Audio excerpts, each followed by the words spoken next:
You might be in the market for a condo, but you don't want to wait 3, 4, 5 or even 6 years for completion. If that's you, then you might want to look at an assignment. In this video, we will look at what assignments are, why people assign their contracts, what to look out for in assignments, and who are the parties involved in an assignment.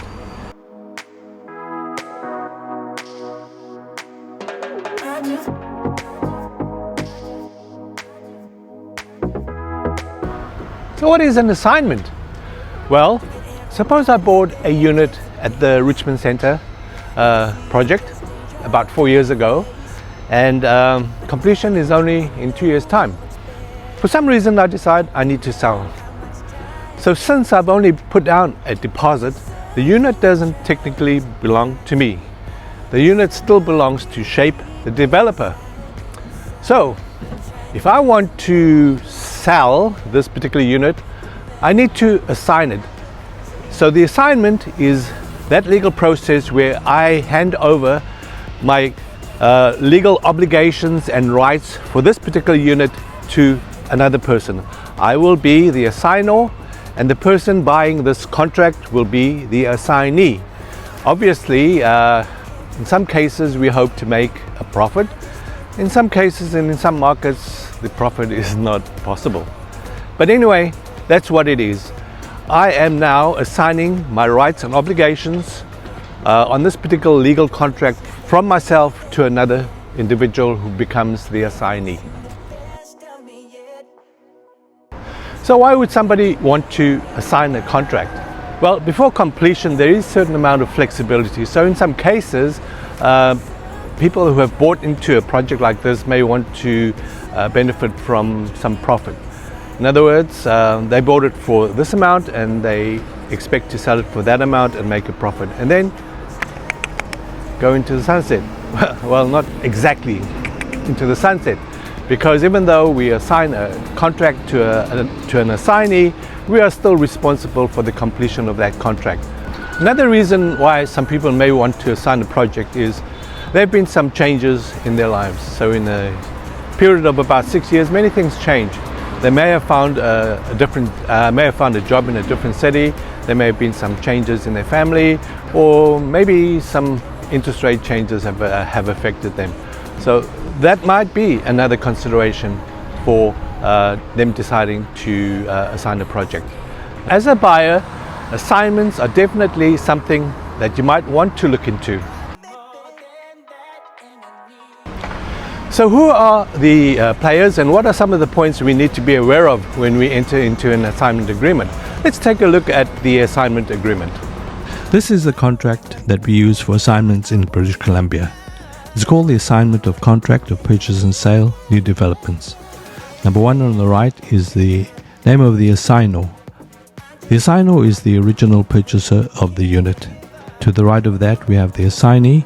This is the name of the person to whom the contract is being assigned to. Developer. These are the Concords, the Pinnacles, the Polygons, the BDs of the world. Consent from developer. This is a written consent from the developer that they approve the assignment of their purchase.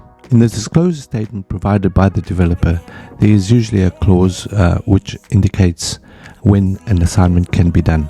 So in the case of Telestar, a project in Richmond by Polygon, there is a clause that says that the purchase can only be assigned after all the units have been sold.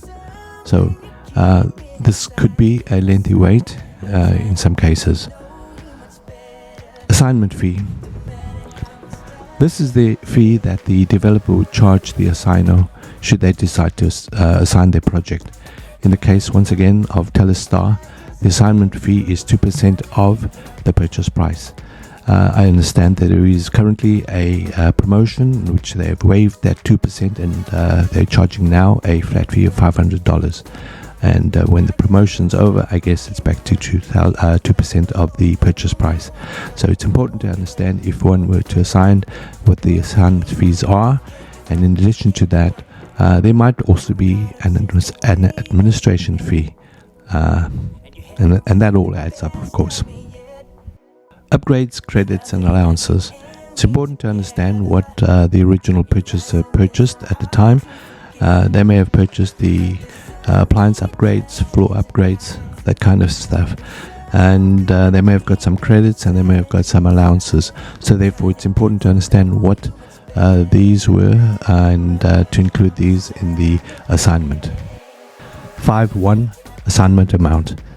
This is the amount that the assignee is offering to the assignor to take over the contract. It's not the full purchase price of the unit, it is just the amount of money that the assignee is paying to the assignor to take over that contract. It usually covers the deposit and the lift, the profit that the assignor intends to make. 5.2 Deposit. This is the amount that the assignee puts down as a deposit to show that they're interested in purchasing the contract. This deposit is generally released to the assignor after subject removal. Well, this is it for assignments. But as the great Steve Jobs used to say, there is one more thing: risk.